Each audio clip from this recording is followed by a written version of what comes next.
बिस्मिल्लाहिर्रहमानिर्रहीम। अलिफ लाम मीम ज़ालिकल किताबु ला रैब फ़ीह। ये वो बुलंद मर्तबा किताब है कि जिसके अंदर किसी किस्म के शक की कोई गुंजाइश नहीं। आज से चंद साल पहले जो है एक शख्स था जिसका नाम था स्कॉट जोसेफ। उसने 4 सूरतें लिखी हैं, सूरतुल ईमान, सूरतुत तजस्सुस, सूरतुल मुस्लिमून, सूरतुल वसाया। और उसने ये कहा कि देखे जी, मैंने हर्जा सराई करते हुए कहा कि मैंने कुरान पाक का चैलेंज कबूल कर लिया है। तो पहली बात यह है कि कुरान पाक का ये जो चैलेंज है ये अल्लाह तबारक व तआला की तरफ से है। ठीक है, अल्लाह ताला ने कुरान पाक के अंदर इरशाद फरमाया, वलो कान मिन इंदिल्लाहि लवजदू फी इख्तिलाफन कसीरा।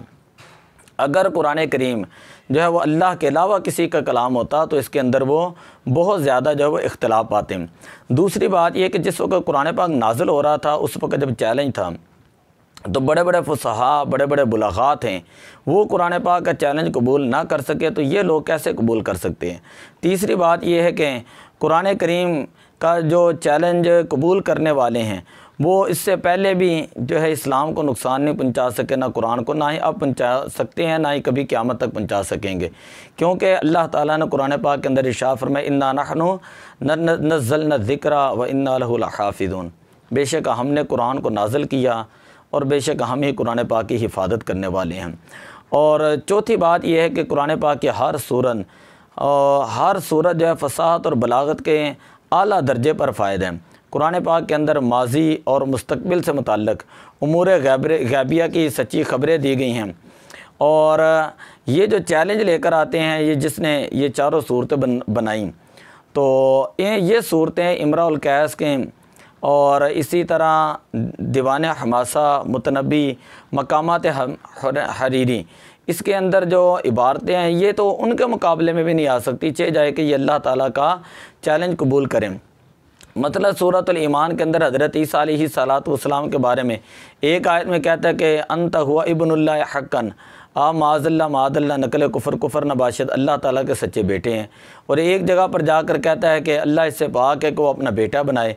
एक जगह पर जाकर कहता है हल्ला फ़ी बतन अदरा कलिमतन खारज मिन जसदा, कि हज़रत मरियम सलामुल्लाह अलैहा के पेट में आप दाखिल हुए और जिस्म बनकर निकले, इंसानों की तरह सोए और फिर दुनिया से चले गए। तो इससे बड़ा दिवालियापन क्या होगा कि आप एक जगह पर अपनी सूरत के अंदर कुछ कह रहे हैं, दूसरी जगह पर उसका बिल्कुल तज़ाद जो है वो कह रहे हैं। यही तज़ाद जो है इनका बाकी जो है वो सूरतों के अंदर भी, सूरह वसाया के अंदर भी नज़र आता है, जहाँ पर उसने कहा इन्ना अरसलनाका लिल आलमीन मुबश्शिरन व नज़ीरा। तो वहाँ पर सूरह वसाया के अंदर मेरे पास अभी कितनी ही आयतें मौजूद हैं, तो वो जितनी भी आयतें हैं वो सारी की सारी या तो कुरान पाक से चुराई गई हैं या उन्होंने अहादीस पाक से चुरा कर कोई काट कूट के जो है उसको जो यहाँ पर नकल कर दिया। तो हकीकतन बात यह है कि कुरान पाक जो है वो क़यामत तक का जो है इसका चैलेंज है, और कुरान पाक का चैलेंज जो है वो कोई कबूल नहीं कर सकता। कबूल इसलिए नहीं कर सकता कि कुरान पाक अपनी फसाहत और अपनी बलागत के अतबार से उस मकाम के ऊपर पहुँचा हुआ है कि जिसका मुकाबला, जिसकी मिसल जो है वो कोई शख्स नहीं लाएगा। मैं अगले सबक के अंदर तफसील के साथ बताऊँगा, पूरी डिटेल के साथ, कि वो कौन कौन सी चीज़ें हैं, वजूह एजाज़ जो हैं वो कौन कौन से वजूहात हैं जिसकी वजह से कुरान पाक जो है वो एक मोजज़ा है और कुरान पाक का एक ख़ास एजाज़ है। एक ईसाई मुसन्निफ़ है दी माइकल हार्ट, उसने अपनी दी 100 किताब लिखी और उस किताब के अंदर उसने उन लोगों का नाम लिखा कि जिन्होंने इंसानियत की खिदमत की, और टॉप ऑफ द लिस्ट जो है उसने हुज़ूर अलैहिस्सलाम का नाम मुबारक लिखा, और उसी तरह हज़रत ईसा अलैहिस्सलाम का नाम उसने 50 नंबर के अंदर जाकर लिखा। तो ये लोग हमारे कुरान पाक के पीछे पढ़ने के बजाय अपनी किताबों के पीछे पढ़ें कि जो आज भी असल हालत के अंदर मौजूद है नहीं। तो कुरान पाक फसीह है, कुरान पाक बलीग है। कल मैंने सबक ये पढ़ाया ताकीद लफ्ज़ी का मतलब ये था कि कलाम के अंदर आप चंद अल्फाज को इस अंदाज़ के अंदर लेकर आ जाते हैं कि फ़ौरन वो उलट पुलट करके आपने अल्फाज को नकल किया होता है और फ़ौरन उसका माना जो वो समझ में नहीं आता। वहाँ पर मुब्तदा ख़बर के दरमियान फ़सल, बदल मुबदल मिन्हु मौसूफ़ सिफ़त के दरमियान फ़सल, मुस्तस्ना मुस्तस्ना मिन्हु के दरमियान फ़सल, ऐसी वो सूरतें थीं। इसी तरह दूसरी इसकी किस्म है ताकीद मानवी। ताकीद मानवी का मतलब ये होता है कि आप जो है कलाम को तो लेकर आते हैं, लेकिन कलाम का जो मफ़हूम, मुराद और माना होता है उसको समझने के लिए कई वास्तों की ज़रूरत पड़ती है और कई लवाज़िम बाइदा जो है उनका इस्तेमाल जो है वो करना पड़ता है, तब जाकर आपको उसका जो है वो माना समझ में आता है। फ़ौरन जो है उसका माना समझ में नहीं आता। तो ये चीज़ हमें सोचनी चाहिए कि जिस तरह एक शायर है अब्बास इब्न अहनब, कबीला हुनैफिया का ये शख्स था और हारून रशीद का ये करीबी साथी था। उसने अपने एक शेर लिखा है, सअतलुब बुअद दार अनकुम लितक़रुबू व तस्कुब इनाया दुमुआ लितजमुदा। तो वहाँ पर उस शेर के अंदर उसने अपने जो है ये लिखा कि मैं तुमसे तलब करता हूँ बुअद दार के घर की दूरी, लितक़रुबू ताकि तुम मेरे करीब हो जाओ, व तस्कुब इनाया दुमुआ और मेरी आँखें जो हैं वो आंसू बहाती हैं, लितजमुदा ताकि वो खुश्क हो जाएं। तो यहाँ पर हर शख्स जो है वो ये समझता है कि इस शेर का मतलब ये है कि वो रो रो कर गम उठा उठा के, मुसीबतें उठा उठा के उसकी आंखें जो है वो खुश्क हो चुकी हैं, अब उसके आंसू नहीं आ रहे। लेकिन शायर ने यहाँ पर यह माना मुराद नहीं लिया, बल्कि इससे उसने दूसरा माना मुराद लिया। दूर का माना यह कि लितजमुदा का मतलब यह है कि मेरी जो भी मैं दुआ करता हूँ वो उलट होती है।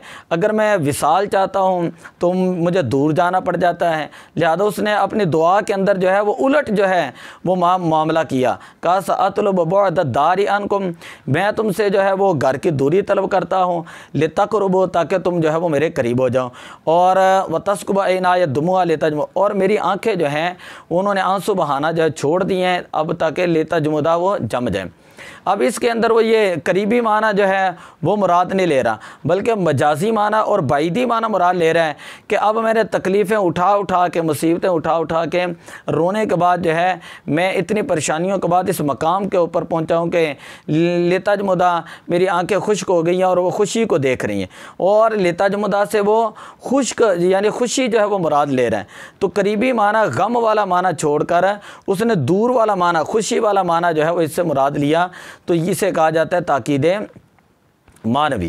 तो कुरान करीम जो है वो अल्लाह का कलाम है। कुरान करीम जो है वो गराबत से पाक है। कुरान पाक जो है वो मुखालफत क़ियास से पाक है। कुरान करीम जो है वो तनाफुर से पाक है। कुरान करीम जो है वो ताकीद लफ्ज़ी से पाक है। कुरान करीम जो है वो ताकीद मानवी से जो है वो पाक है। क्यों? इसलिए कि अल्लाह का कलाम है और फसाहत के उस आला मकाम के ऊपर पहुँच चुका है कि जिसकी मिसल ना कोई जन्नात ला सके हैं, ना ला सकते हैं, ना ला सकेंगे, ना ही कोई इंसान ला सका है आज तक, ना ला सकता है, ना ही ला सकेगा, क्योंकि ये फसाहत और बलागत से जो है वो भरपूर कलाम है और अल्लाह तबारक व तआला का कलाम है। ये किसी इंसान का कलाम नहीं। अल्लाह ताला ने फरमाया वलो कान मिन इंदिल्लाहि वलो काना मिन इंदि गैरिल्लाहि, अगर ये कुरान पाक गैरुल्लाह से होता, किसी गैरुल्लाह ने इसको बनाया होता तो लवजदू फीहि इख्तिलाफन कसीरा, तो वो कुरान पाक के अंदर जो है वो बहुत ज़्यादा इख्तिलाफ पाते। तो कल के सबक के अंदर मैं वो सारी जो वजूहात उलमा ने बयान की है ना, उनको मैं एक एक करके बयान करूँगा कि कुरान पाक कैसे जो है वो बलीग है और बलागत का कुरान पाक के साथ क्या क्या जो है वो ताल्लुक़ है। दुआ अल्लाह ताला अमल करने की तौफ़ीक़ अता फ़रमाए। अस्सलातु वस्सलामु अलैका या रसूल अल्लाह व अला आलिका व अस्हाबिका या हबीब अल्लाह।